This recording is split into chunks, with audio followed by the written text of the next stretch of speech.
Happy Sunday morning. As it gets a little colder outside, it's nice to have a fire to be warm. I think about all the good things that fire can do, and I also think about the destruction that fire can bring. The California wildfires going on right now, that's done a lot of destruction. But also, fire has a way of refining us. And I think about Moses on the backside of the wilderness and how God arrested his attention with a burning bush.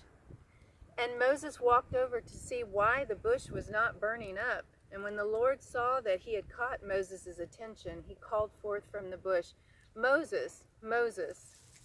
You know, I think that's an incredibly significant phrase, when the Lord saw that he had caught Moses' attention. Because I wonder sometimes how long the Lord has to work at getting our attention.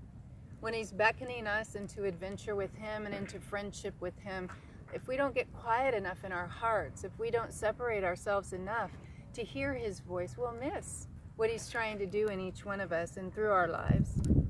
We'll live better if we'll train ourselves to have a quiet heart. And it does take training, it does take practice, it does take effort on our parts. But Moses responded to God and he said, "Here I am." He didn't run from God, he waited to hear what God had to say.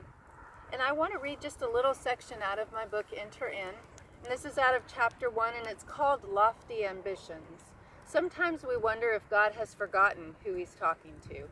I titled this chapter Lofty Ambitions, not regarding Moses' thoughts of himself, but of God's thoughts toward Moses. It seems rather audacious that God would ambitiously send a man from the wilderness to retrieve over 2 million people from the dictatorial hands of the world's most powerful leader. And yet God is completely confident about the idea. He often asks us to walk with him into overwhelming circumstances and continue to trust him when all looks lost. At those moments, we intimately feel our humanity and question if he has mistakenly assigned the task. But God's next statement to Moses dispels all misunderstanding. And then God said, "I will be with you." We need to remember that with God, we don't need to ask if we're capable. He is the one who is able. All we have to do is walk with him and trust him, be obedient toward him, and be willing to adventure with him. And he leads us on a path that we had no idea the greatness of what he wanted to do.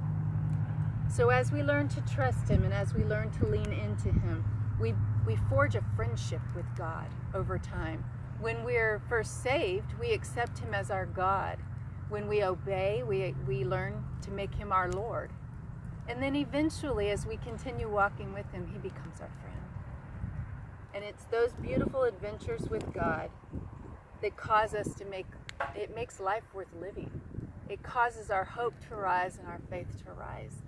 And we can enjoy life walking with our God. I hope you have a wonderful week, and I will see you next Sunday.